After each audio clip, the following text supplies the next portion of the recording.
10th class students, good morning all of you. In the last class, I had explained how the porter has become a brave porter, and continuation of this lesson in the part 3 you are going to know. Next paragraph, let me read paragraph. A few years later, war broke out between the porter's country and much a stronger neighbor. The king immediately gathered a large army. But he realized that it was not strong enough to save his country from defeat. He needed a hero to lead his army. Where could he find such a brave man? The king hurriedly called his ministers together and asked their advice. One of the ministers remembered the story of the brave porter. Your Majesty, the minister said, I know someone who can lead our army. The king immediately sent a messenger to the porter's house. When the porter realized that he had been made general of the army, he became frightened. The king had ordered him to go to the palace the next day. How could he, a poor ignorant porter, become the general of the army? He had never carried a sword, nor never he ever ridden a horse.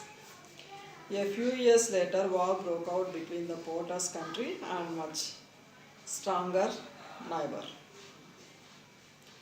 So, in the previous part of the lesson, I explained how Porter had become a brave porter. Unknowingly, in a drunken state, he had caught the tiger. He thought that it was his donkey.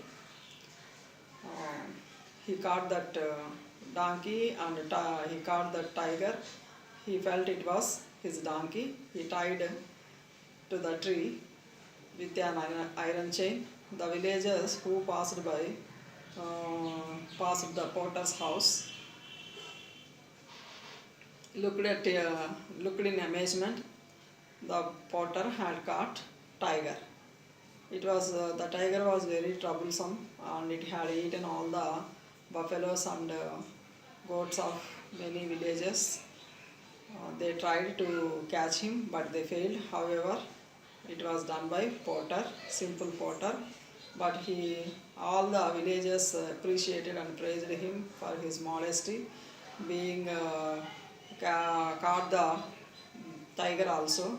He was very modest, that means very simple and without proudness, and he was very brave. All the villagers appreciated him.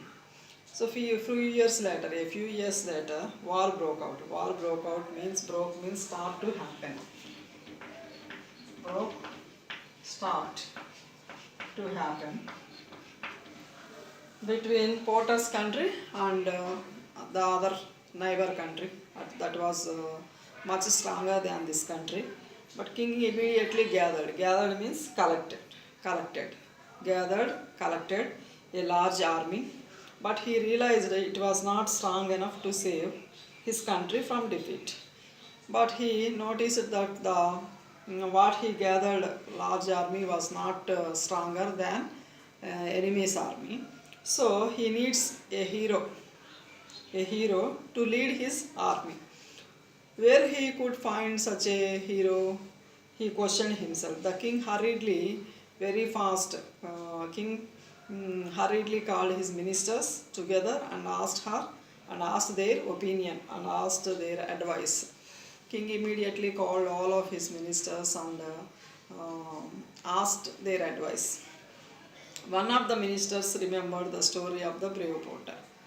Among those ministers, one of the ministers says he had known about the story of brave porter. So immediately the minister says to the king, "Oh, your Majesty, I had known one person, that is who lead our army."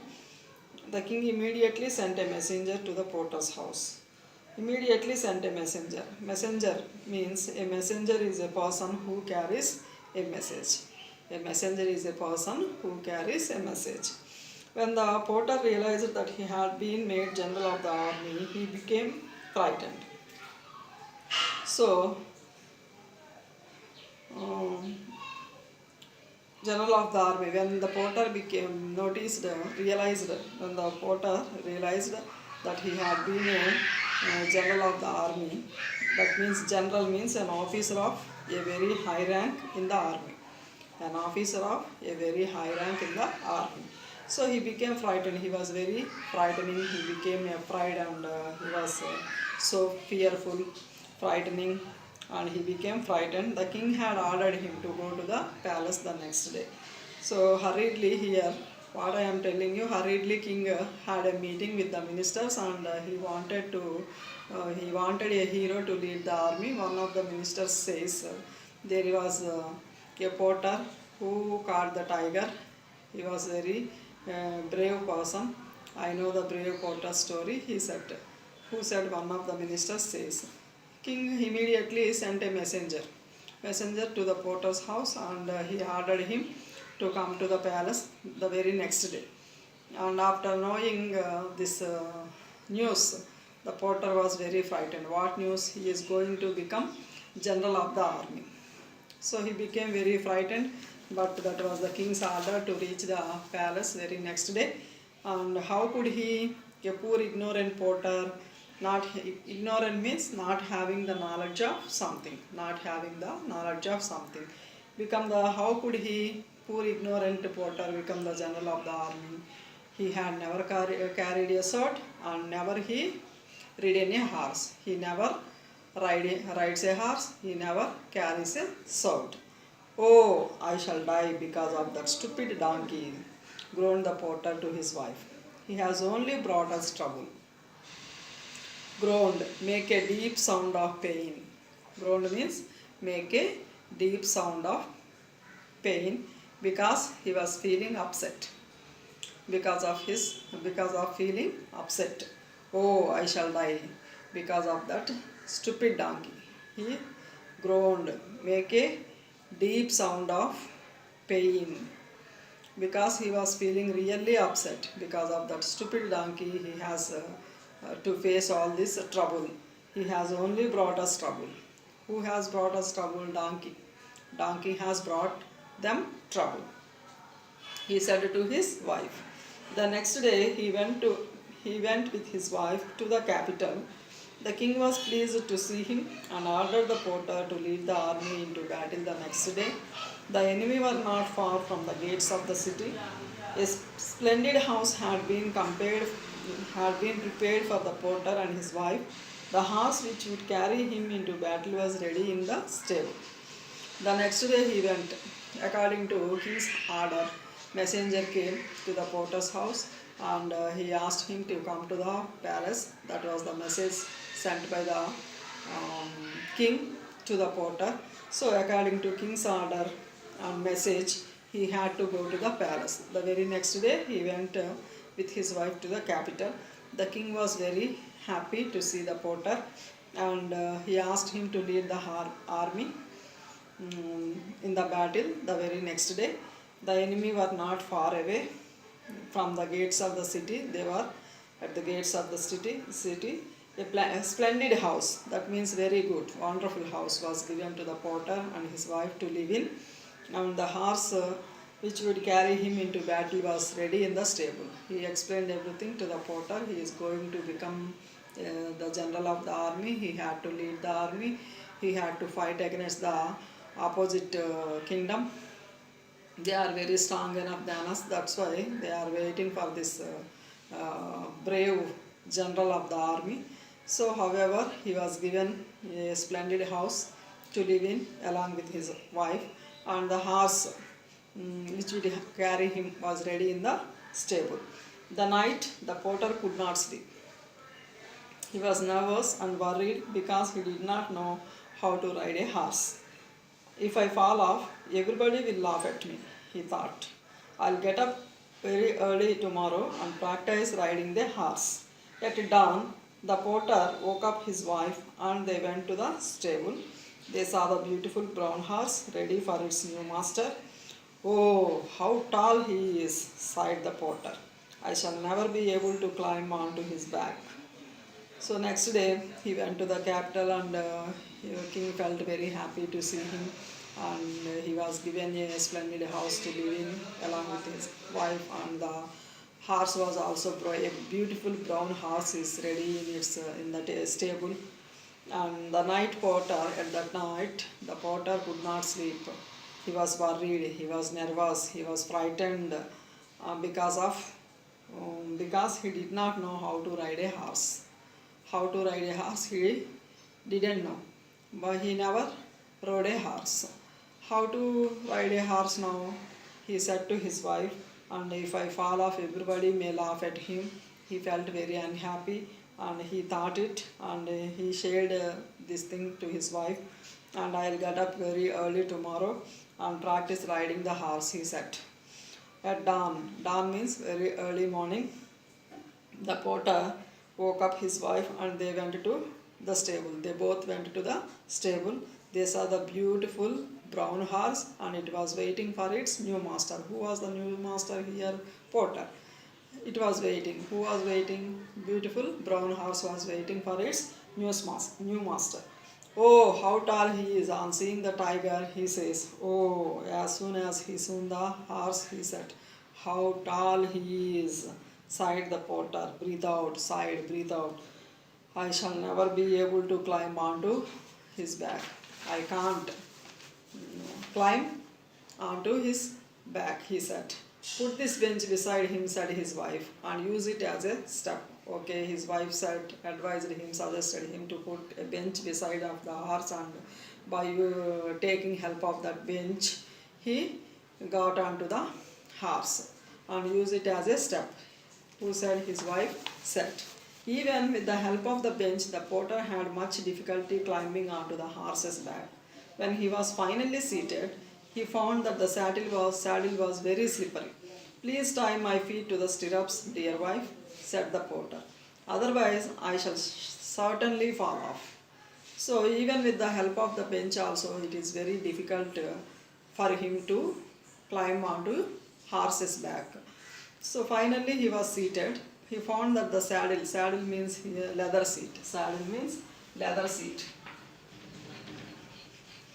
A leather seat. A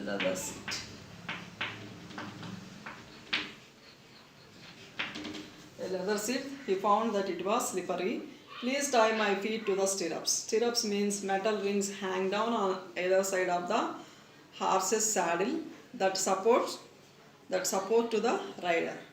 The metal rings hang down on either side of horse's saddle that supports rider.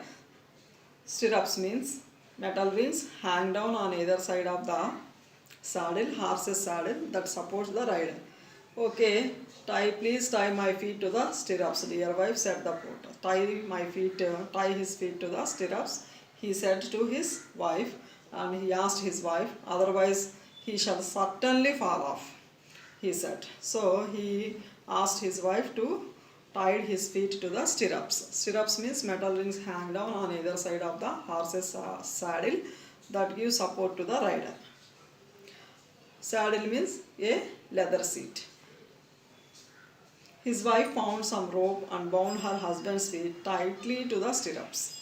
She then passed the rope underneath the horse and tied the two stirrups together. She also passed a length of rope around the porter's waist and tied him to the saddle. She also passed a length of rope around the porter's waist and tied him to the saddle. So he was tied to the leather seat. His waist and waist also tied to the saddle. Now please tie my hands to his neck. He asked his wife, please tie hands to his neck, said the porter. Meanwhile, the big brown horse was impatiently pawing his hoofs on the ground. So then the porter's wife tried to pass another rope around its neck. The horse suddenly jumped free.